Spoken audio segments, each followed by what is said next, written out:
আমার এক বোন জামাই আছে 28 বছর মনে কমপক্ষে, উনি বিদেশ যাইতে চাইছে। উনার সাথে শত শতবার আমিও ওরম দেখছি, উনি যায় বিদেশ যাইতে আছে, মানে ঢাকা হেনতে ওনার সাথে সবার ফ্লাইট হয়ে গেছে। একবার শুধু জীবনে উনি হে ফাঁসে গেছে, মানে ওই দেশে, যেই দেশে, ওই দেশের এয়ারপোর্টের থেকে ফেরত গেছে। আল্লাহর দয়া, হেদিকে যাইতে দিচ্ছেন, কি ব্যাপারটা কি? কত মানুষ কি চলে গেল বিদেশ যাওয়াটা কি খুব কোনো কঠিন কিছু? কথা বলেন না কেন? তাইলে এই আপনাদেরকে বললাম, এটা মনে রাখতে হবে, নিজের সন্তান, নিজের পরিবার পরিজনের জন্য আল্লাহর কাছে দুনিয়া চাওয়ার দরকার নাই, আখিরাত চাইতে হয়। এই যে উনি চাইলেন রব্বানা ওয়াজআলনা মুসলিমাইনি লাক, ইব্রাহিম নবী বললেন, আল্লাহ আমি এবং আমার সন্তান ইসমাইলকে ইসলামের উপরে মজবুতি দান করেন, দৃঢ়তা দান করেন, মৃত্যু পর্যন্ত যেন আমিও আমার সন্তানও দ্বীনের উপরে থাকে, ইসলামের উপরে থাকে। এরপরে 3 নম্বর দোয়া। 1 নম্বর দোয়া হলো আল্লাহ আমাদের খেদমতটুকু কি করেন? কবুল করেন। 2 নম্বর দোয়া হলো আল্লাহ বাপ ফুত দুইজনকেই আপনার ইসলামের উপরে, দ্বীনের উপরে দৃঢ়তা, মজবুতি, কায়েম ইস্তেকামত দান করেন। 3 নম্বর, এবার উনি দোয়া করে দেখেন, এখন তো দোয়া করলো নিজের লাইগা, এই ছেলের লাইগা, কিন্তু আল্লাহ চাইলো তো চিরেই তার ঘরেও তো জিফুত হইব না? আবার ইসমাইল বড় হবে, বিবাহ করবে, তারও তো সংসার হবে, ভবিষ্যতে উনার তো নাতি নাতনি হবে, তাদের ঘরে আরো হবে, এভাবে তো কিয়ামত পর্যন্ত উনার বংশের একটা ধারা চলতে থাকবে। এবার উনি কি ফিকিরমান্দ ইব্রাহিম নবী, উনি বলছে ওয়ামিন দুররিয়াতিনা উম্মাতাম মুসলিমাতাল লাক, রব্বুল আলামিন কিয়ামত পর্যন্ত আমার যেই বংশধারা, ইসমাইলের যেই বংশধারা, এই বংশধারায় কিয়ামত পর্যন্ত আপনি আপনার অনুগত উম্মতে মুসলিমা হিসাবে আমার বংশধরের একটি অংশকে অবশ্যই কবুল করেন। এমন যেন না হয় 100 বছর পরে ভালো বংশ ছিল, নেককার বংশ ছিল, নামাজি বংশ ছিল, দাদা নেককারা ছিল, বাপ নেককারা ছিল, ফুতেও কিছু কিছু নামাজ পড়তো, এরপরে আইয়া 70 বছর পরে এখন আর কেউ নামাজ পড়ে না, কেউ আল্লাহরে চিনে না, সব আল্লাহর নাফরমানি করে শেষ।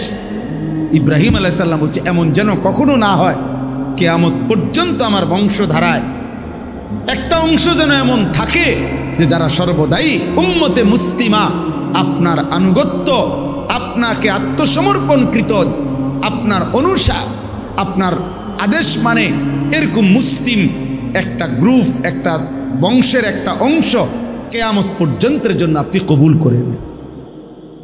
হ্যাঁ, এজন্য হাদিসে আছে আমাদের নবী সাল্লাল্লাহু আলাইহি সাল্লামের কাছে একবার মদিনার সাহাবীরা দোয়া চাইছিল, আনসার, ওনারা বলছিল ইয়া রাসূলুল্লাহ, আমাদের আনসার যারা আমরা মদিনার আপনার সাহাবীদেরকে, মক্কার সাহাবীদেরকে সাহায্য সহযোগিতা করেছি জীবনভর, আপনি আমগুলো লাগে একটু দোয়া করেন। হাদিসে আছে নবীজি দোয়া করছে, আল্লাহুম্মা গফিরিল আনসার, আল্লাহ আমার আনসারি মদিনার সাহাবীদেরকে মাফ করে দেন। এরপরে নবীজি বলছে ওয়া বানিল আনসার, আল্লাহ আমার আনসারীদের সন্তানদেরকে মাফ করে দেন। ওয়া আবনায়ে বানিল আনসার, তাদের সন্তানের সন্তানদেরকে মাফ করে দেন। এইভাবে 5-6 বার বলছে নবী, অর্থাৎ আল্লাহ শুধু এদেরকে না, এদের আগত খানদান যারা কিয়ামত পর্যন্ত আসবে তাদেরকেও মাফ করে, তাদেরকেও মাফ করে দেন। তো ওয়ামিন দুররিয়াতিনা উম্মাতাম মুসলিমাতাল লাক, আল্লাহ আমাকেও ইসলামের উপরে দৃঢ়তা দেন, আমার সন্তান ইসমাইলকেও দেন, আমার বংশধারা ইসমাইলের বংশধারায় কিয়ামত পর্যন্ত উম্মতে মুসলিমা বানান, আপনার অনুগত বান্দা বানান। এজন্য একজন মুসলমানের সার্থকতা মিয়া, আপনি তো 30 বছর খাইছেন দাইছেন সুদে ঘুষে, কিস্তিতে লোনে খাইয়া দাইয়া এরপরে চলে গেলেন মিয়া। এরপরে যদি বংশধর এমন হয় 50 বছর পরে আপনার বংশের কেউ আল্লাহ চিনে না, নবী চিনে না, আখিরাত চিনে না, তো আপনার কবরে সওয়াব যাবে কেমনে? আপনার কবরে সওয়াব যাবে কেমনে? আপনার বংশধর তো আল্লাহই চিনেন, আখিরাতে তো চিনেন। আহা, আল্লাহ আমাদেরকে মাফ করে দেন, আল্লাহ আমাদেরকে মাফ করে দেন। এরপরে তিনি বললেন ও আরিনা মানাসিকানা। তাহলে 4 নম্বর দোয়া ইব্রাহিম আলাইহিস সালাম বলে, আল্লাহ আপনার ইবাদতের যত নিয়ম কানুন, সমস্ত নিয়ম কানুন আপনি আমাদেরকে দেখায়া দেন, বলে দেন, শিখায়া দেন, আমরা যেন আপনার হুকুম মোতাবেক, আপনার কানুন মোতাবেক আপনার প্রতিটা ইবাদত যেন করতে পারি, এটা আপনি আমাদেরকে বলে দেন, পথ বাতলে দেন, আপনি শিখান। অর্থাৎ বুঝাইছে আপনার ইবাদত যেন মন গড়া না করি, বরং আপনার নির্দেশনা মতো যেন করতে পারি, এমন পথ আপনি আমাদেরকে দেখায় দেন। অনেক মানুষ আছে, আহা এমনি নমাজ পড়ে, হ্যাঁ বড়া, আপনি জিজ্ঞাসা করেন তাব্বাতিয়াদা সূরা নুরানির বাচ্চা ও শুনলে হাসবো, আত্তাহিয়াতু পড়েন চাচা, তো একটা বাচ্চা যদি আমগো মাদ্রাসাগুলোতে এরাও শুনে, এরাও এই চাচার এগুলো শুনলে হাসতে হাসতে পানি পড়বে। তো তাহলে এটা কি নামাজ? যার সূরা হয় না, যার একটা দোয়া ঠিক নাই, রুকু সেজদা ঠিক নাই, আত্তাহিয়াতুটাও ঠিক মতো পড়তে পারে না, কিচ্ছু পারে না, হ্যাঁ ওটা ওড়ে আর নামে ওটা কয়টা নমাজ পড়ে। কি নমাজ এটা? এই নামাজের তো কোনো ফায়দা নাই, অশুদ্ধ, ভুল। যেই নামাজ সূরা কেরাত দোয়া কালাম তাসবিহ ভুল, অশুদ্ধ, খোদার কসম ওই নামাজ হবে না, ওইটা কোনো নামাজ না, নামাজ না। ফালিয়ামাল আমালান সালিহা, আল্লাহ শর্ত করছে কোরআনে, আল্লাহ বলে দিছে, আল্লাহ বলবে বান্দা আমি বলে গেছি, তুমি গুরুত্ব দাও না, এটা তোমার বিষয়। আল্লাহ বলছে তোমরা প্রত্যেকে যদি জান্নাত পেতে চাও, 1 নম্বরে তোমাদের প্রতিটি আমল বিশুদ্ধ করো, বিশুদ্ধ করো, ইমানকে বিশুদ্ধ করো, দ্বীনকে বিশুদ্ধ করো। আখলিস দীনাকা ইয়াকফিকাল আমালুল কলিল। আমাদের নুরানি এই মাদ্রাসাগুলো যে নুরানি ফরায়, প্রথম হাদিস 1 নম্বর হাদিস শিখায় এটা, মানে প্রথম কথা আখলিস দীনাকা, তোমার দ্বীনকে খাঁটি করো, ইমানকে খাঁটি করো, আমলকে খাঁটি করো। এজন্য এখানে তিনি বলছেন আল্লাহ আপনার যত ইবাদত আছে, ইবাদতের যাবতীয় নিয়ম কানুন আপনি আমাদেরকে দেখায় দেন, বলে দেন, বাতলায় দেন। ওয়াতুবা আলাইনা। এরপরে বলছেন আল্লাহ যত গুনাহ করেছি, পাপ করেছি, অপরাধ নাই উনাদের, ওনারা নবী, নবীদের কোনো গুনাহ হয় না, তারপরেও বলতেছে আল্লাহ আপনি আমাদের অপরাধ থেকে আমরা তওবা করতেছি, আপনি আমাদের তওবা কবুল করে নেন। গুনাহ মাফ চাইছে, গুনাহ মাফ। নবীদের কোনো গুনাহ নাই, এরপরেও ওনারা গুনাহ মাফ চাইছে। আমাদের গুনায় ভরা, আমরা গুনাহ মাফ চাইতে পারি না, আমরা বসে থাকি। 90 বছর বয়সে বুড়া মিয়া যখন অসল হইয়া, লম্বা হইয়া, সোজা হইয়া যখন শ্বাস টানে, একেবারে নিঃশ্বাস টানতেছে, দম টানতে আছে, এই সময় 100 টাকা দিয়া হুজুর ডেকে আনে, হুজুর রে দিয়া তোবা ভরায়, মস্কারি করে আর আল্লাহর সাথে মস্কারি করে। হ্যাঁ, গুনাহ করলেন আমনে, তওবা ভরায় হুজুরে, ওটা জানেও না কিসের তওবা, মানে তখন হুঁশে নাই। আল্লাহ আমাদেরকে মাফ করে দেন। আল্লাহ তাআলা এই হুকুম করেছেন যে নামাজ, রোজা, হজ, যাকাত, দাওয়াত, তাবলীগ, জিকির, জিহাদ ফি সাবিলিল্লাহ, মাদ্রাসায় পড়ানো, মাদ্রাসায় দান করা, সাদাকা করা, মাদ্রাসা প্রতিষ্ঠা করা, মসজিদ প্রতিষ্ঠা করা, মসজিদের খেদমত করা, যত রকমের বন্দিগি হইতে পারে, যত রকমের ইবাদত হইতে পারে, সব কিছুতেই যেন মুখলিসিন, আল্লাহর জন্য করতেছি, আল্লাহর সন্তুষ্টির জন্য করছি, এটা যেন মাথায় থাকে, এটা যেন দিলের মধ্যে থাকে, এটা যেন হাবভাবের মধ্যে থাকে। অর্থাৎ কথাবার্তা দ্বারাও এটা বুঝাইতে হবে, দিল দ্বারাও এটা বুঝাইতে হবে, কর্মকাণ্ড দ্বারাও এটা বুঝাইতে হবে। কারণ আল্লাহ তাআলা ভেতর বাহির উভয়টাই জানেন, আস্তে গোপন, জোরে প্রকাশ্য সবটাই শুনেন। কাজে আল্লাহকে আড়াল করার, লুকোচুরি করার কোনো সুযোগ নাই।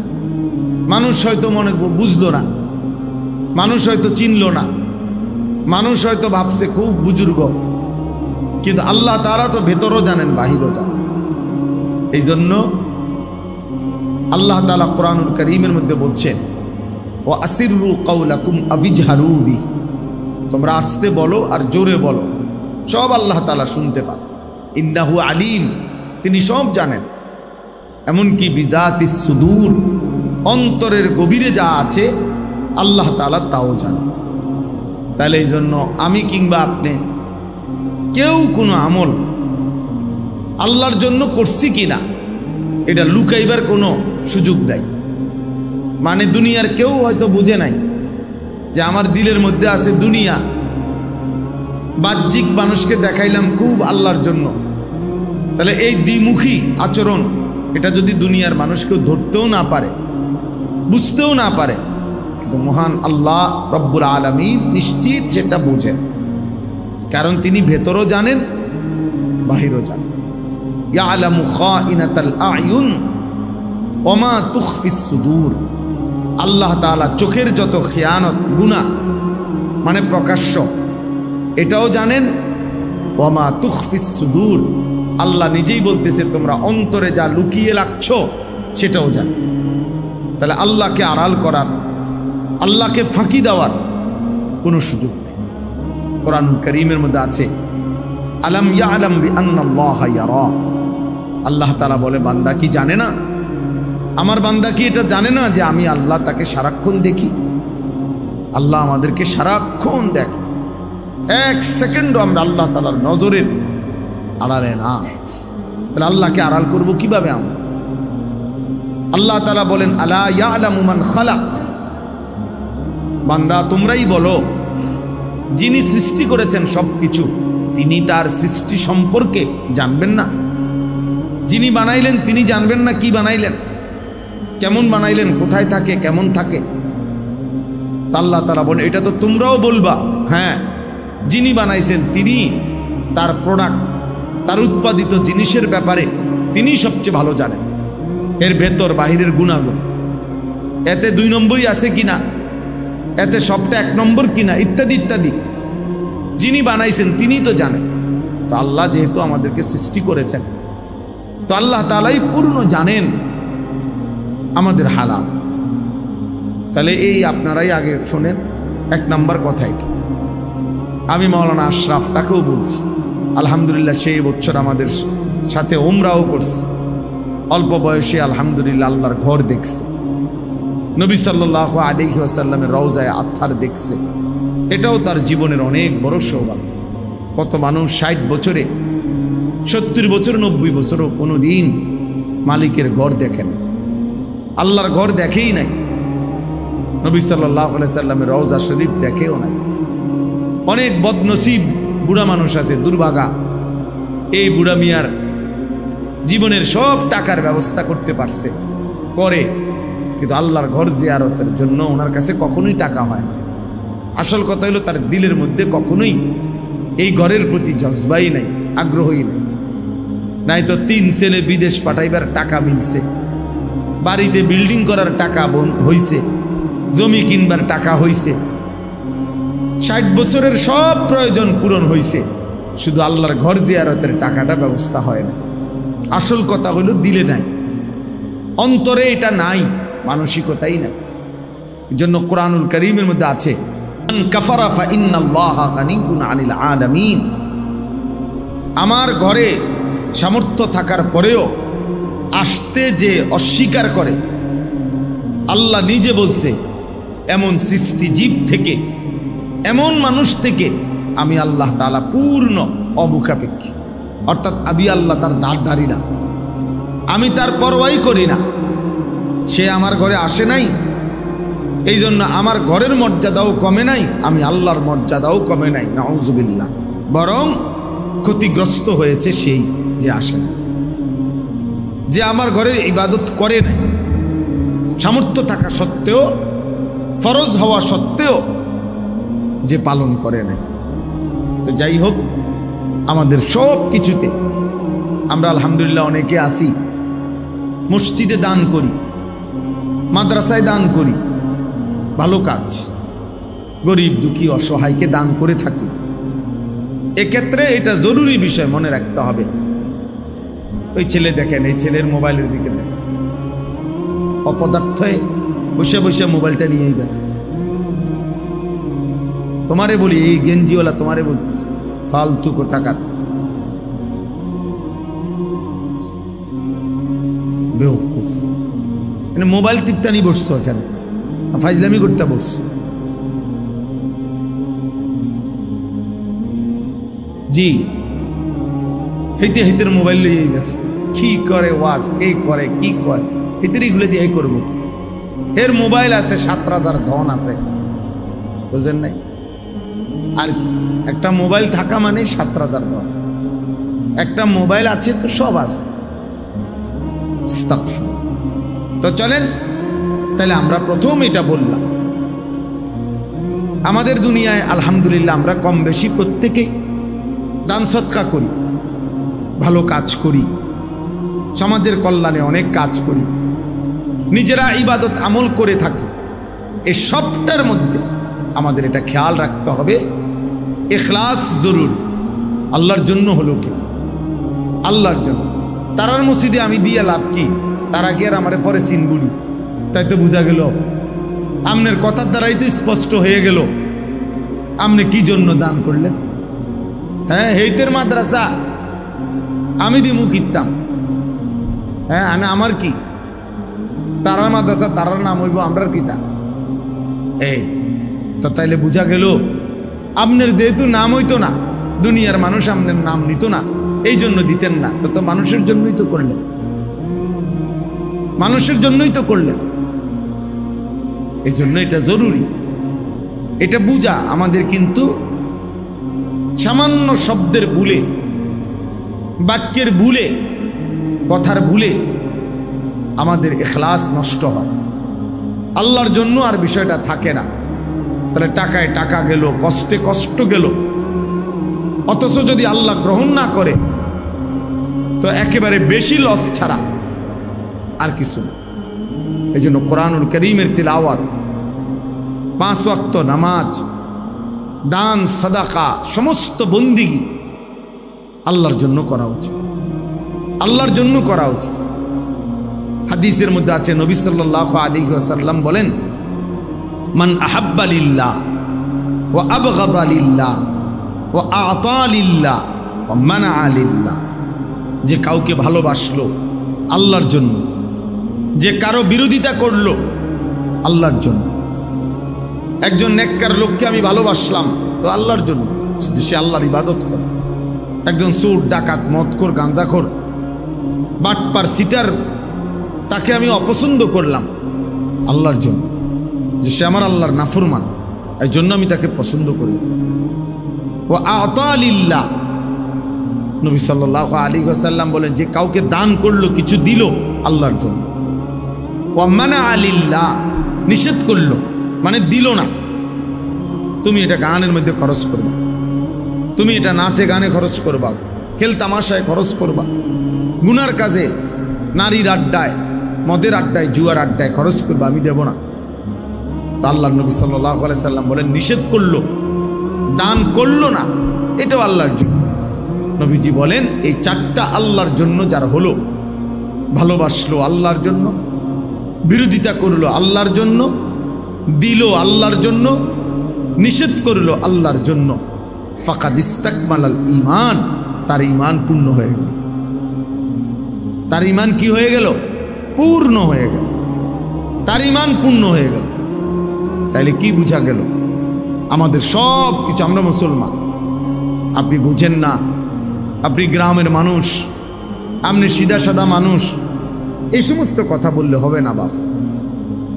জওয়ান বলেন আর বুড়া বলেন, আমরা মুসলমান, আমরা মুমিন, আমাদেরকে এটা বুঝতেই হবে যে আমার আখিরাত আছে, আমার কবর আছে, আমার পরকাল আছে।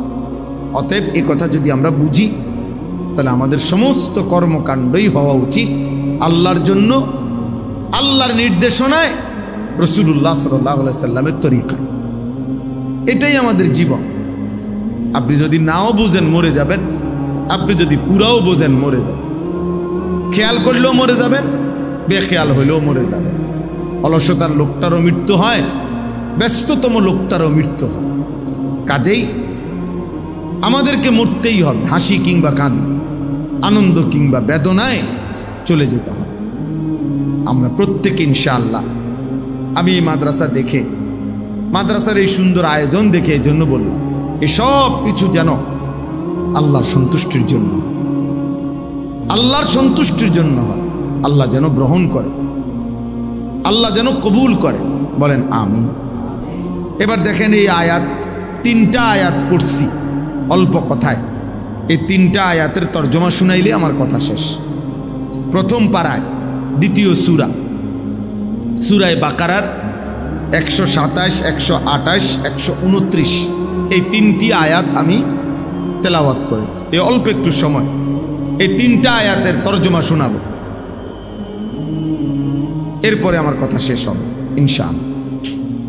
এই 3টা আয়াত মূলত ইব্রাহিম আলাইহিস সালামের ঘটনাকে, দোয়াকে কেন্দ্র, ইব্রাহিম আলাইহিস সালামের ব্যাপারে একটা বিশেষ কথা এখানে আছে, এবং ইব্রাহিম আলাইহিস সালামের একটা সেরা দোয়া, কতগুলো কথা এখানে আল্লাহ তাআলা বলছেন এটা আছে।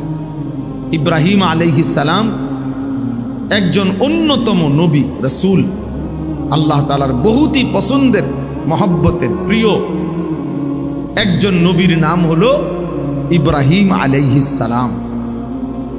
কোরআনুল কারীমের মধ্যে আছে, আল্লাহ তাআলা বলেন, ওয়া ইযিবতালা ইব্রাহিমা রাব্বুহু বিকালিমাতিন ফাতাম্মাহুন্না। আল্লাহ তাআলা নিজেই বলতেছেন, ইব্রাহিমকে তার রব আল্লাহ বহু কথার দ্বারা বারবার পরীক্ষা নিয়েছেন। প্রত্যেক পরীক্ষায় তিনি শতভাগ পরিপূর্ণভাবে উত্তীর্ণ হয়েছে। তাহলে ইব্রাহিম আলাইহিস সালাম আল্লাহর এমন একজন নবী ছিলেন, এমন একজন বন্ধু ছিলেন, যাকে আল্লাহ তাআলা বারবার পরীক্ষা করছেন। তাফসীরের মধ্যে আছে, কেউ বলছেন 30টা পরীক্ষা করছেন, কেউ বলছেন 70টা পরীক্ষা করছেন। কি বিষয়ের পরীক্ষা নিছেন? একটা বিষয়ে পরীক্ষা নিছেন ইব্রাহিম আলাইহিস সালাম থেকে। পরীক্ষার ধরন ছিল ভিন্ন ভিন্ন, কিন্তু মূল বিষয় ছিল একটাই, উদ্দেশ্য একটাই। মহান আল্লাহ পাক রব্বুল আলামিন একেবারে ছোট্ট থেকে শেষ বয়স পর্যন্ত ইব্রাহিম আলাইহিস সালামের জন্য একটা জিনিস চেয়েছেন ইব্রাহিম আলাইহিস সালাম থেকে, যে ইব্রাহিমের কলিজায়, দিলের মধ্যে আল্লাহর সৃষ্টি মাখলুক, দুনিয়া, স্ত্রী, সন্তান, অর্থ, বিত্ত, নিজের জীবন, এই সব কিছুর চাইতে আল্লাহকে বেশি ভালোবাসে কিনা, আল্লাহর মহব্বত সর্বোচ্চ কিনা, এই কথাটা আল্লাহ তাআলা বারবার তার থেকে পরীক্ষা নিয়েছে। ছোট্টবেলায় মা বাবার মূর্তি পূজার বিরোধিতা করছেন, আল্লাহ তাআলা দেখতে চাইছেন মা বাবার ভালোবাসা বেশি না আল্লাহর ভালোবাসা বেশি। এরপরে নমরুদ সহ পুরা জাতির বিরুদ্ধে, পুরা কওমের বিরুদ্ধে, মূর্তি পূজার বিরুদ্ধে তাদের বিরোধিতা করছেন ইব্রাহিম আলাইহিস সালাম। আল্লাহ দেখতে চাইছেন আল্লাহর ভালোবাসা বেশি না স্বগোত্রীয় লোকের প্রতি ভালোবাসা বেশি। এখানেও তিনি প্রমাণিত হয়েছে যে আল্লাহকে ভালোবাসেন বেশি।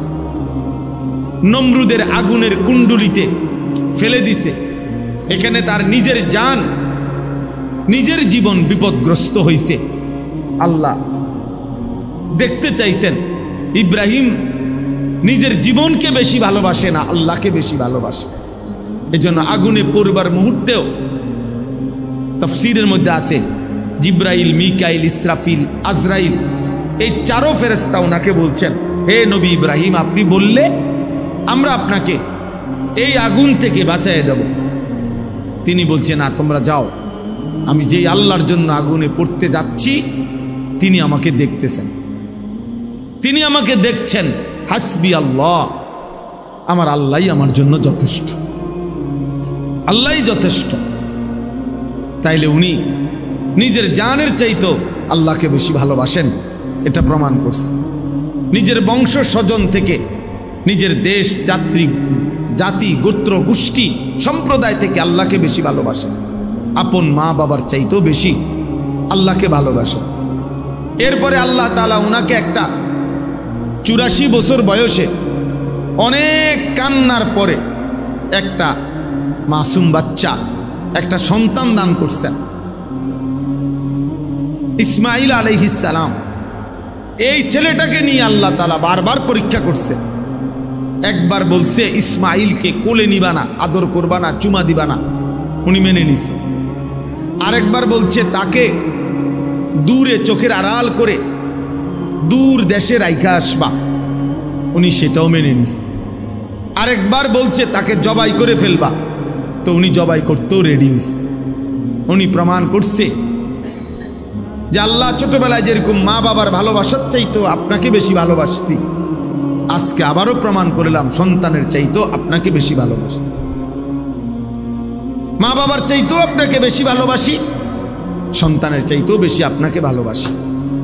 এরপরে আল্লাহ তাআলা ওনার স্ত্রী হাজেরা, ইসমাঈলের মা, উনাকেও চোখের আড়াল করে দিছে ইসমাঈলের সাথে। বলছে স্ত্রী এবং ছেলেকে দূরে পাঠায় দাও, চোখের আড়াল করে দাও।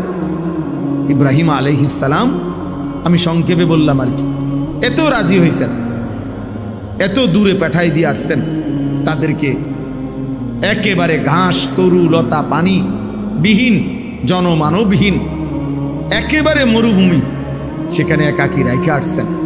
আল্লাহকে প্রমাণ করে দেখাইছেন আল্লাহ স্ত্রীকে নয় আপনাকে বেশি ভালোবাসে, ছেলেকে নয় আপনাকে বেশি ভালোবাসে, মা বাপকে নয় আপনাকে বেশি ভালোবাসে, আত্মীয় স্বজন বংশধরকে নয় আপনাকে বেশি ভালোবাসে, আমার নিজের জীবন নয় আপনাকে বেশি ভালোবাসে। তাহলে কাকে বেশি ভালোবাসেন? আল্লাহকে। আল্লাহকে। এই কথাইটা আল্লাহ তাআলা স্ত্রীর মাধ্যমে, ছেলের মাধ্যমে, ওনার নিজের জীবনের মাধ্যমে, মা বাবার মাধ্যমে, বংশধর আত্মীয় স্বজনের মাধ্যমে সব আঙ্গিকে আল্লাহ ওনার থেকে পরীক্ষা নিছে। উনি সবভাবেই উনি টিকছে, উনি জিতছে, উনি উত্তীর্ণ হয়েছে। উনি বারবারই আল্লাহকে প্রমাণ করছে আমি আপনাকেই ভালোবাসি, আপনাকেই বেশি ভালোবাসি। এই জন্য বাপ, একজন মুমিনের, মুসলমানের সবচেয়ে বেশি ভালোবাসা আল্লাহর জন্য। কোরআন আল্লাহকে বলছে, কোরআনে আল্লাহ বলছেন ওয়াল্লাযীনা আমানু আশাদ্দু হুব্বাল লিল্লাহ, যারা মুমিন, যারা ঈমানদার, আল্লাহ নিজে বলতেছেন তাদের সবচেয়ে বেশি ভালোবাসা লিল্লাহ, আল্লাহর জন্য, আল্লাহর জন্য, আল্লাহর জন্য। আমরা এই অল্প কয়েকজন মুসলমান যে দূরে বোঝেন, বাকি এটা বুঝছেন আমরা স্ত্রীর মনে কষ্ট যাইব, এজন্য আল্লাহকে নারাজ করলেন, স্ত্রীকে বেপর্দা ছেড়ে দিলেন। ছেলের মনে কষ্ট যাবে এজন্য আল্লাহকে ছেড়ে দিলেন, ছেলেটারে বেনামাজি চলতে দিলেন, বেনামাজি চলতে দিলেন। বাবা মার মনে কষ্ট যাইব এই জন্য আল্লাহকে নারাজ করলেন। বাবা আমার অন্যায়, বাবা আমার হারাম গুনাহ, ওই মাই কইছে তোর বউয়ে ছোট ভাইগুলোকে দেখা না করলে আজ এতদিন ধরে এক লগে খাইছ করছ, হ্যাঁ ঝামেলা হইব, মাই কইছে। এই জন্য নিজের বউ এখন দেবরও দেখা দেয়, ভাসুরও দেখা দেয়, নাহলে মায়ের রাগ করবে। তার মানে মা খুশি থাক, আল্লাহ নারাজ হোক, বাবা খুশি থাক, আল্লাহ নারাজ হোক, ভাই বোন খুশি থাকুক, স্ত্রী ছেলে মেয়ে খুশি থাকুক, আল্লাহ নারাজ হোক। এই জন্য বারবার আমরা নারাজ করি আল্লাহকে, বারবার আমরা খুশি করতে চাই এমন আপনজনদেরকে। অথচ ইব্রাহিম আলাইহিস সালাম বারবার প্রমাণ করছে আল্লাহ আমি বারবার পরিবার পরিজন আত্মীয় স্বজন মা বাপ স্ত্রী সন্তান তাদের বিরুদ্ধে তাদের মোকাবেলায় প্রমাণ করতে চাই যে আমি সবার বিপরীতে আপনাকে বেশি ভালোবাসি, আপনাকে বেশি বেশি ভালোবাসি। এই কথাটা আল্লাহ তাআলা ইব্রাহিম আলাইহিস সালাম থেকে আল্লাহর মহব্বতের পরীক্ষা নিছেন, ভালোবাসার পরীক্ষা নিছেন। আচ্ছা, তো এই পরীক্ষা নিয়ে যখন প্রত্যেক পরীক্ষায় তিনি উত্তীর্ণ হয়েছেন, তো আল্লাহ তাআলা তখন উনাকে খুশি হয়ে আল্লাহ একটা শ্রেষ্ঠতম দায়িত্ব দিছেন। এই দায়িত্বটা হলো, আল্লাহ যখন তার বান্দার উপরে খুশি হয় তো আল্লাহ তাআলা তাকে একটা উত্তম দায়িত্ব দিছেন। সেটা হলো, ইব্রাহিম, এবার আমি আল্লাহ সিদ্ধান্ত নিছি, সারা জীবন যেহেতু তুমি আমার ভালোবাসার প্রমাণ দিছো, এবার আমি আল্লাহ তোমার দ্বারাই আমার নিজের ঘর, আমি আল্লাহর ঘর তোমার হাত দিয়ে বানাবো, তোমার হাতে বানাবো। এই জন্য আল্লাহ তাআলা আদেশ করছেন, ওয়াইদ বাওয়ানা লিইব্রাহিমা মাকানাল বাইত। আল্লাহ বলেন, আমি নিজে ইব্রাহিমের জন্য আমার ঘর কাবার সীমানা নির্ধারণ করে দিলাম, ঠিক করে দিলাম। এত বাই এত, দৈর্ঘ্যে এত, প্রস্থে এত, উচ্চতায় এত, এই সব কিছু আমি আল্লাহ নির্ধারণ করে ঠিক করে দিলাম। ইব্রাহিমকে বললাম, আমি আল্লাহর নকশায় ম্যাপের উপরে তুমি আমার ঘর পুনরায় নির্মাণ করো, পুনরায় নির্মাণ করো। ইব্রাহিম আলাইহিস সালাম তার প্রিয় সন্তান ইসমাইলকে সাথে নিয়ে এই ঘর পুনর্নির্মাণ করলেন। তাহলে দুইটা জিনিস, এক, আল্লাহ যখন তার কোনো বান্দার উপরে খুশি হয় তো আল্লাহ তাআলা তাকে দ্বীনি উত্তম কোনো কাজ করার সুযোগ দেয়। এজন্য কারো হাতে মসজিদ গড়ে ওঠা, কারো হাতে মাদ্রাসা গড়ে ওঠা, কারো হাতে কোনো দ্বীনি কাজ গড়ে ওঠা, তো এটা প্রমাণ করে যে আল্লাহ তাআলা তার আমল, আল্লাহ তাআলা তার কোনো ভালো কাজ কবুল করছেন, এর পুরস্কার স্বরূপ আল্লাহ তাআলা তাকে দিয়ে তার দ্বীনের কোনো কাজ করাচ্ছেন, কাজ করাচ্ছেন। এরপরে এই আয়াতের মধ্যে আল্লাহ তাআলা এই কথাটা বলছেন, ওয়াইদ ইয়ারফাউ ইব্রাহিমুল কাওয়াইদা মিনাল বাইতি ওয়া ইসমাঈল। হে নবী সাল্লাল্লাহু আলাইহি ওয়াসাল্লাম, স্মরণ করেন আপনি সেই কথা যখন আল্লাহ ইব্রাহিমের মাধ্যমে তার ঘর পুনর্নির্মাণ করালেন এবং তার ছেলে ইসমাঈল সহ। আর এখান থেকে দ্বিতীয় কথা বললাম, এক কথা তো বললাম যে আল্লাহ যখন কারো উত্তম কাজে পছন্দ করে তখন আল্লাহ তাআলা তাকে তার দ্বীনের কোনো কাজে লাগায়। আর দ্বিতীয় কথা এখান থেকে শিক্ষণীয়, প্রত্যেক বাবার উচিত তার সন্তানকে দ্বীনি কাজে শরীক রাখা। বাবা যদি সন্তানকে আগলাইয়া না রাখে, বাবা যদি সন্তানকে গড়ে না তোলে, আমার ছেলেকে মসজিদ আমি চিনাইতে হবে, আমার ছেলেকে কোরআন আমি চিনাইতে হবে, হুজুর তার হুজুর, আমি তার বাপ, আমার সন্তানের সাথে আমার সম্পর্ক বেশি উস্তাদের চাইতে। উস্তাদ তো উস্তাদ, উনি তো 100 জন ছাত্রের শিক্ষক, কিন্তু এ তো আমার সন্তান। আজকে দুর্ভাগ্য আমাদের হলো এটা, বদনসিব আমাদের অধিকাংশ মানুষ জিফুতের লেগেই, সংসারের লেগেই বাজার করে, ব্যবসা করে, বিদেশ করে, এমনি মুখে বলে, মনের মধ্যে এটা বুঝায় যে সংসারের লেগেই কষ্ট করিয়েন, কিন্তু কষ্ট করে, বাড়ি করে, বিল্ডিং করে, জমি করে, মাথার ঘাম পায়ে ফেলে কামাই করে, কিন্তু যেই ছেলে মেয়ে, যেই স্ত্রী, যাদের জন্য বলতেছে আমি এগুলো করতেছি, এদের চরিত্র, এদের ঈমান, এদের আখলাক, এদের নামাজ, এদের বন্দিগি, এদের আচার আচরণের ব্যাপারে উনি একবারেই বেখবর। এবারটা বলে সংসারের লেগে কামাই করে, অথচ উনার সংসারের স্ত্রী সন্তান নামাজ পড়ে না, তো আপনি কোন অপদার্থের লেগে কামাই করে? আপনি কোন হাইওয়ানের জন্য কামাই করতে আছেন? বেউকুফ মিয়া, আহাম্মক। তোর ফুতে বেড়া এক ওয়াক্ত নামাজ পড়ে না, তাহলে এটা কিসের কামাই হইল, কিসের সংসার হইল? কার সংসার এটা? কিয়ের সংসার? স্ত্রী আমার বউ, মানুষের রং চায়, মানুষের বেড়া রাস্তা, বউ আমার বলে, কাপড় চোপড়ও কিনে দিলাম আমি, পাউডার চুনু সব যায় আমার, হ্যাঁ রং চায় রাস্তার মানুষ। এরকম অপদার্থ পুরুষ, এরকম অকর্মণ্য ফালতু লোক, এটা কিসের ব্যাড হইতে এগুলো বলে? তাইলে এটা তো বোঝা উচিত, এটা তো বোঝা উচিত। আমরা যদি এটা বুঝি যে আমরা আমাদের সংসারের জন্য কষ্ট করতেছি, এত কামাই, এত রোজগারি, এত লাভ যাবে যে মানুষের বাজার, ব্যবসা, আয়, উপার্জন, দেশ বিদেশ, আহা এত কিছু করতেছে, তো এত কিছু যে মানুষটার লেগে করতেছো বেটা, যে সংসারের বউ বাচ্চার লেগা, তো এদের চরিত্র কই, এদের ইমান কই, এদের আখলাক কই, এদের আল্লাহ কই, এদের রাসূল কই, এদের নামাজ কই, এদের সেজদা কই? তো এটা কি ধরনের কথা আমি বুঝলাম না, আমি বুঝি না। এটা এর চাইতে বড় আফসোসের কথা কি হইতে পারে?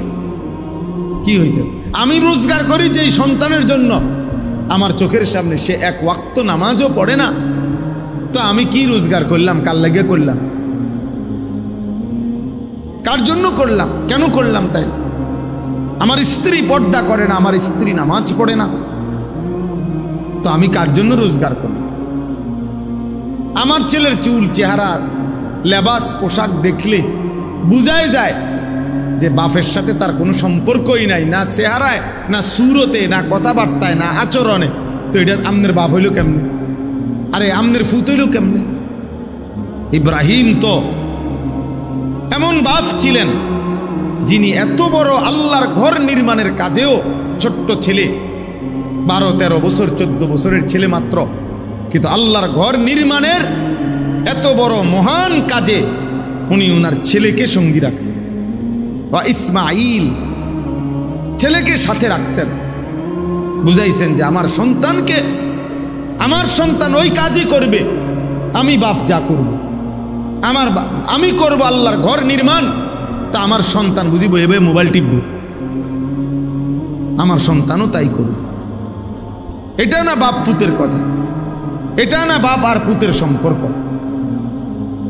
দেখেন ইব্রাহিম আলাইহিস সালাম যখন ওই কুরবানি করতে গেছে, তখন ইব্রাহিম আলাইহিস সালাম ওনার ছেলেকে বলছে, বাবা আমি স্বপ্নে দেখছি তোমাকে জবাই করতেছি, এখন আমি সেটা চাচ্ছি করতে, তুমি কি মনে করো? সন্তান সাথে সাথে বলল, ইয়া আবাতি ফাআল মা তুমার, হে আমার বাবা, আপনাকে আল্লাহ যে আদেশ করেছেন আপনি এক্ষুনি তা পালন করুন। তাহলে বাবা সন্তানকে বলতে দেরি করে নাই, সন্তানও বাবার কথা বুঝতে দেরি করে নাই। মেজাজ একরকম, বাবাও আল্লাহরে চিনে, সন্তানও কাকে চিনে? আল্লাহকে চিনে, আল্লাহকে চিনে। আজ আমাদের দুর্ভাগ্য, বাবা বইয়া বইয়া বিড়ি খায়, ফুতে বইয়া বইয়া গাঁজা খায়, বাবা বইয়া বইয়া টেলিভিশন চায়, ফুতে বইয়া বইয়া মোবাইল চায়, স্বামী বইয়া বইয়া আরেক বেড়ার বেড়ি দেখে, বউয়ে ঘুরতে ঘুরতে আরেক বেড়ারে দেখায়।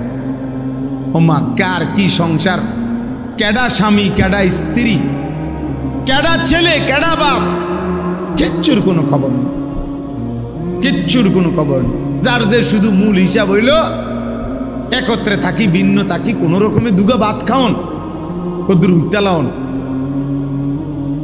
বোঝেন না কথা? দুনিয়াটা কদ্দুর কোনো রকম ফারে না করো, কিছু ভাত তরকারি খাইয়া পেশাব পায়খানা কইরা কতক্ষণ দুনিয়া পার করা। আল্লাহ আমাদেরকে মাফ করে দেন। এজন্য বাবা আল্লাহ তাআলা এটা বুঝাইছেন।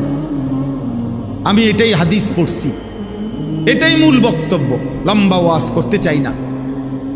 মাওলানা আশরাফের এই মাদ্রাসা আমরা সবসময় আসি, বয়ান ছাড়াও আমি এমনি খোঁজ খবর রাখি, ও তো আমাদের অনেক ঘনিষ্ঠ ছাত্র, এই জন্য আমি লম্বা করতে চাচ্ছি না। আপনাদেরকে বললাম, এখানে স্পষ্ট আল্লাহ উদাহরণ দেখাইল, ওইখানেও উদাহরণ দেখাইল। ইব্রাহিম আলাইহিস সালাম সন্তানকে বলতে দেরি, সন্তান মানতে দেরি করছেন। ইব্রাহিম আলাইহিস সালাম বলছে, আমি দেখতেছি স্বপ্নে তোমারে জবাই করছি, ছেলে বলতেছে, স্বপ্নে কি দেখছেন, কিটা দেখছেন, কেরুম দেখছেন, কিচ্ছু বলে নাই। আপনার আল্লাহ আদেশ করেছেন, আপনি পালন করুন, আমার জবাই করে দেন। কি আশ্চর্য বাপ! গল্প শোনা আর বাস্তবতা তো এক কথা না। একটা লোক ইচ্ছা শুনলাম, এক দেশে এক রাজা ছিল, রাজার একটা ফুতা ছিল। এটা তো এক দেশে এক রাজা ছিল এই ঘটনা না, এটা কোরআনের ঘটনা, মানে শতভাগ সত্য ঘটনা, বাস্তবিক অর্থেই সত্য ঘটনা এটা। এই জন্য আপনাদের কাছে আমার অনুরোধ, কেন মাদ্রাসায় পড়াবেন সন্তান, এটা আপনার জিম্মাদারি। ছেলে মেয়েকে, একটা ছেলে মেয়েকেও, যেই মা বাপ তার একটা সন্তানকেও আল্লাহর কোরআন থেকে বঞ্চিত করেছে, ওই সন্তান বঞ্চিত করেছে ছেলেকে মেয়েকে, ওই মা বাপ নিশ্চিত জালেম। কিয়ামতের দিন ওরা জালেম হিসাবে হাসরের ময়দানে উঠবে, এবং ওই সন্তান তাদেরকে আল্লাহর সামনে বিচার প্রার্থী হবে মা বাবার বিরুদ্ধে। এবং মা বাবাকে কিয়ামতের দিন ওই সন্তান, ওই ছেলে, ওই মেয়ে, যে মা বাপ তার সন্তানকে দিন শিখায় নাই, আল্লাহ চিনায় নাই, আখিরাত চিনায় নাই, পরকাল চিনায় নাই, ইবাদত আমলে বাধ্য করে নাই, চেষ্টা করে নাই, দিন রাত্রি ফিকির করে নাই, কিয়ামতের দিন ওই সন্তান নিশ্চিত মনে রাখবেন, ওই মা বাপকে হাসরের ময়দানের কোটি কোটি মানুষের সামনে সন্তান তার মা বাপকে বেইজ্জতি করবে, কোনো সন্দেহ নাই। সন্তান বেইজ্জতি করবে ওই মা বাপকে। কি ধরনের বেইজ্জতি? পায়ের নিচে ফালাইয়া, মুরাইয়া, ফাঁড়াইয়া, এরপরে সন্তান জাহান্নামে যায়। নিজ সন্তান তখন পিতা মাতাকে পায়ের নিচে ফালাইয়া মুরাইবে, ফাঁড়াইবে, এরপরে বলবে, আল্লাহ আজকে এদেরকে বেইজ্জতি কইরা, অপমানিত করে আমি গেলাম, জাহান্নামে যাচ্ছি, এরা আমারে বঞ্চিত করল। আমি ছোটবেলায় বুঝতাম না, আমি 6 বছর বয়সে আমি কিছুই জানতাম না, কিছুই জানতাম না। এই জন্য আল্লাহ তাআলা এখানে শিখাইছেন, وَإِذْ يَرْفَعُ إِبْرَاهِيمُ الْقَوَاعِدَ مِنَ الْبَيْتِ وَإِسْمَاعِيلُ।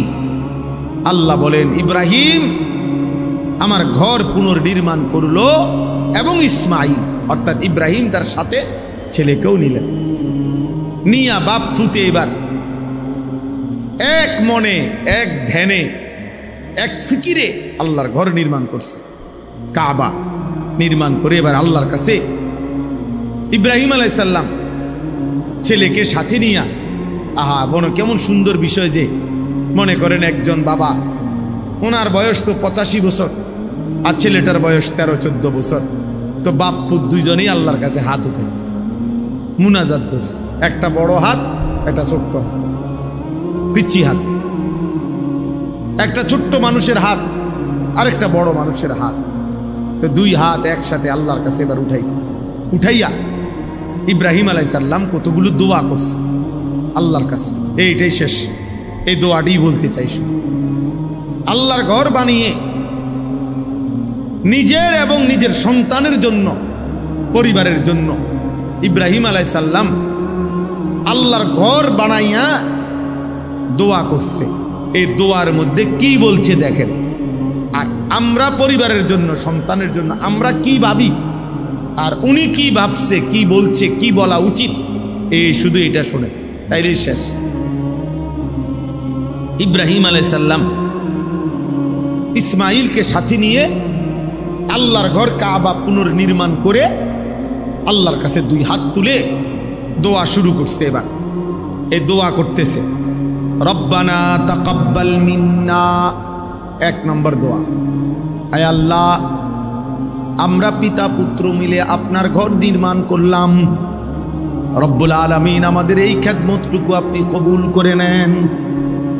এই এক বাপ ফুতের মেহনত আপনার ঘরের জন্য করেছি, আপনার জন্য করেছি মাওলা, আমারও কবুল করে নেন, আমার সন্তানকেও কবুল করে নেন। রব্বানা তাকাব্বাল মিন্না, আমরা দুইজনের খেদমত আপনি কবুল করেন। আমি আমার সাধ্য মতো আপনার ঘর কাজ করেছি, আমার সন্তানের সাধ্য মতো ঘরের কাজ করেছে। কারণ বাপ পুত্র আর সমান সমানই টানছে না, কারণ উনি হলেন সামর্থ্যবান, সে তো বাচ্চা। কিন্তু আপনি আমাদের দুইজনের খেদমত কবুল করেন। ইন্নাকা আনতাস সামিউল আলিম। ইব্রাহিম আলাইহিস সালাম বলেন, আল্লাহ আপনি তো সব শুনেন, সব জানেন। আল্লাহ আপনার জন্য করেছি কিনা, আপনার সন্তুষ্টির জন্য ঘর করলাম কিনা, আপনার কাজ করলাম কিনা, দুনিয়ার কেউ যদিও না জানে আপনি তো জানেন, আপনি তো জানেন, আপনি তো সব শুনেন। তাহলে আপনাকে তো আড়াল করার কিছুই নাই। ইন্নাকা আনতাস সামিউল আলিম, আয় মাওলা নিশ্চয়ই আপনি সব শুনেন, সব জানেন। অতএব আপনি আমার দিলের খবরও জানেন, আপনি আমার বাহিরের খবরও জানেন। আমি আমার ছেলেকে কি বলছি আপনি সেটাও শুনেন, আমার ছেলে আমারে কি বলছে তাও আপনি জানেন, সব আপনি শুনেছেন, জানেন। অতএব আপনি আমাদের পিতা পুত্রের এই খেদমত কবুল করে নেন। এই হলো এক। 2 নম্বরে দোয়া, রব্বানা ওয়াজআলনা মুসলিমাইনি লাক। এই দ্বিতীয় দোয়া হলো, এক বাপ তার ছেলেকে নিয়ে আল্লাহকে বলতেছে, আল্লাহ আমরা পিতা পুত্র দুইজনকেই আপনি ইসলামের উপরে দৃঢ়তা, ইস্তেকামাত, মজবুতি দান করেন। আমি যেন জীবনভর আল্লাহ মৃত্যু পর্যন্ত যেন দ্বীনের উপরে, ইসলামের উপরে থাকতে পারি। আমার ছোট্ট মাসুম সন্তানকেও আপনি এভাবে কবুল করেন। আমার ছেলে ইসমাইলও যেন মৃত্যু পর্যন্ত আপনার দ্বীনের উপরে থাকে। হ্যাঁ, সন্তানকে আল্লাহর হাতে গছায় দিছে, আল্লাহর হাতে তুলে দিছে, সন্তানের জন্য ইসলাম চাইছে। আল্লাহ আমি যেমন নামাজ পড়ি আমার সন্তানও যেন নামাজ পড়ে, আমি যেমন আপনার হুকুম মানি আমার সন্তানও যেন আল্লাহর আপনার হুকুম মানে। আমরা 5 ভাই। আমার আব্বা মসজিদে ইমামতি করতেন, আলেম ছিলেন, কিন্তু কোনো বড় মাদ্রাসায় পড়ায় নাই, শুধু মসজিদে ইমামতি করতো আব্বা। প্রাইমারি স্কুলে মাস্টারি করতেন। আমার বুঝ হওয়ার পরে আমি হাজার হাজার বার, শত শতবার দেখছি আমার আব্বার লগে আমি কত দোয়ায় শরীক হইছি। আব্বার সাথে নামাজে যাইতাম, শবে বরাত, শবে কদর, রমজানে, তারাবিতে। আমার আব্বা খুব কান্ত মুনাজাতের মধ্যে, আমি এগুলা দোয়া শরীক হইতাম। বাসাতে এসে এসে মারে শুনাইতাম আব্বা কিতা কিতা কয় দোয়ার মধ্যে, তো এগুলো সব বলতে পারতাম। তো আমরা 5 ভাই। আমি বুঝ হওয়ার পরে সবসময় শুনতাম আব্বা বলতো, আল্লাহ আমার ছেলেদেরকে হক্কানি রব্বানি আলেম বানা, এই কথাইটাই কইতো আব্বা। তা আমরা আলহামদুলিল্লাহ 5 ভাই আল্লাহর দয়া, আল্লাহ করাইছেন, 5 জনই আলেমে দ্বীন হয়েছে, 5 জনই।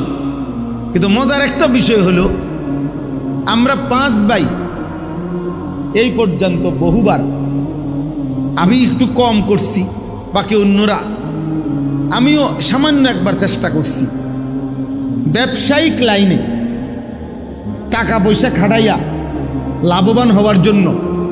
আমরা 5 ভাই বহুবার চেষ্টা করছি। এই পর্যন্ত যতবারে আমরা 5 ভাই যে ভাই ব্যবসায়িক কোনো লাইনে টাকা খাটাইছি বা চেষ্টা করছি, মনে মার খেয়েছি, শক্ত মারি যে মার আর ফুঁজিয়ে নাই, একেবারে ফুঁজিয়ে নাই। মানুষ তো কিছু লই আইহে, হ্যাঁ, লাভটা তো ফুঁজিয়ে নাই, সুতরাং একেবারে একজনেরও না। আর এইটা কি, আমি সব সময় তো আমার ভাইদেরকে আমি অনেকবার বলছি, মেজো ভাইয়ের হাত ধইরা, ছোট ভাই করে হাতে ধইরা আমি অনেক সময় বলছি, এখনো বলি ভাই করে, ভাই আমি একটা বুঝা বুঝছি, আমার আব্বা আল্লাহর কাছে যেমনি কইছে এমনি কবুল হয়েছে, এবারে কোনো দোকান কয় না, ব্যবসা কয় নাই। আমার আব্বাই যদি আমাকে লাগে একটু টাকা পয়সার কথা কয়ে যাইতো, তাহলে এই লাইনে আপনারা পারতেন। আব্বাই বলে গেছে আল্লাহ সন্তানদেরকে আলেম বানান। বাফে যেমনি কইছে এটাই কবুল হয়েছে। বাফে আমগোর লাগে কি চায় নাই, দুনিয়ার ব্যবসা চায় নাই, এই জন্য হয় না। নাইলে দুনিয়ার সব মানুষে, আমার এক বোনজামাই আছে 28 বছর মনে কম পক্ষে, উনি বিদেশ যাইতে চাইছে। উনার সাথে শত শতবার আমিও ওরম দেখছি, উনি যায় বিদেশ যাইতে আছে, মানে ঢাকা হেনতে আইয়ালিছে। ওনার সাথে সবার ফ্লাইট হয়ে গেছে। একবার শুধু জীবনে উনি হে ফাঁসে গেছে, মানে ওই দেশে, যেই দেশে, ওই দেশের এয়ারপোর্টের থেকে ফেরত দিচ্ছে। আল্লাহর দয়া হেদিকে যাইতে দিচ্ছেন, কি ব্যাপারটা কি? কত মানুষ কি চলে গেল বিদেশ যাওয়াটা কি খুব কোনো কঠিন কিছু? কথা বলেন না কেন?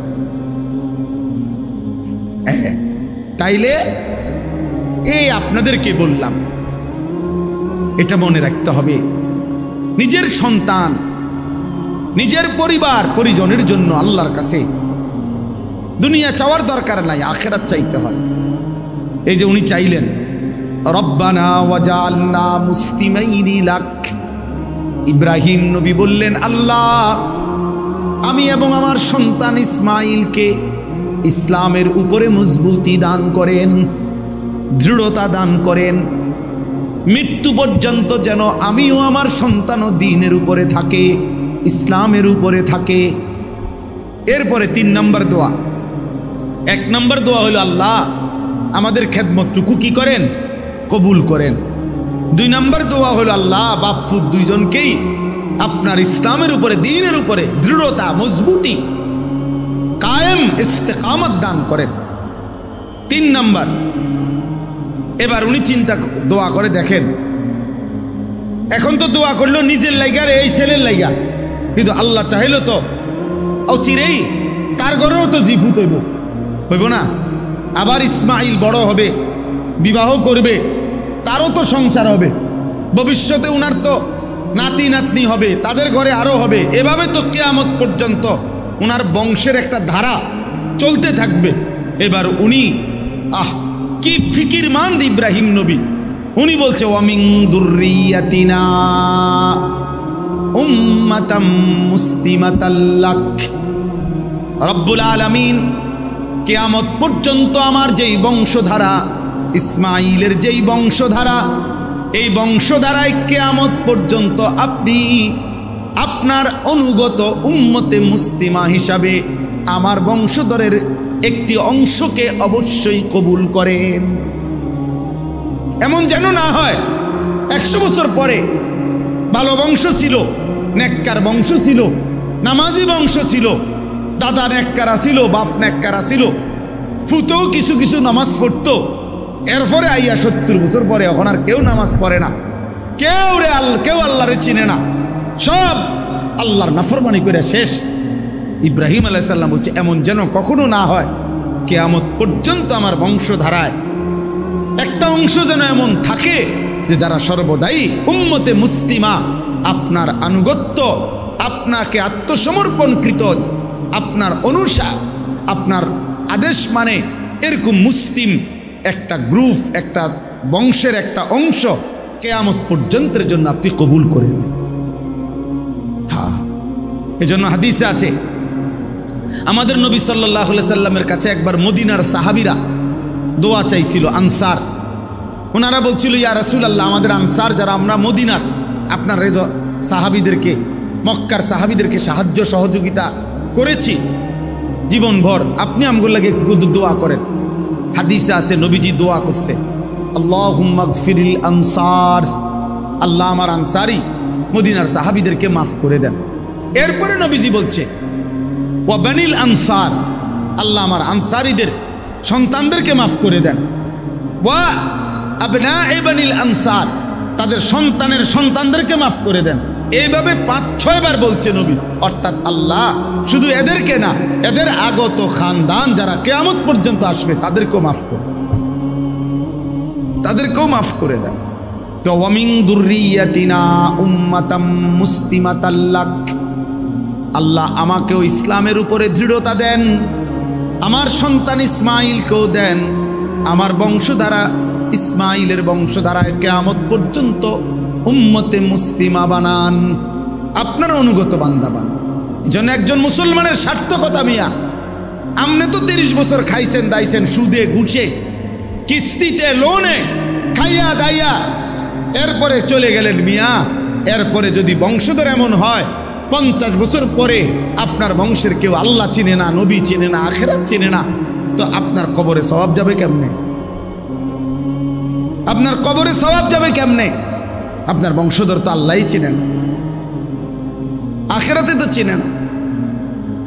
আহা, আল্লাহ আমাদেরকে মাফ করে দেন, আল্লাহ আমাদেরকে মাফ করে দেন। এরপরে তিনি বললেন ওয়া আরিনা মানাসিকানা।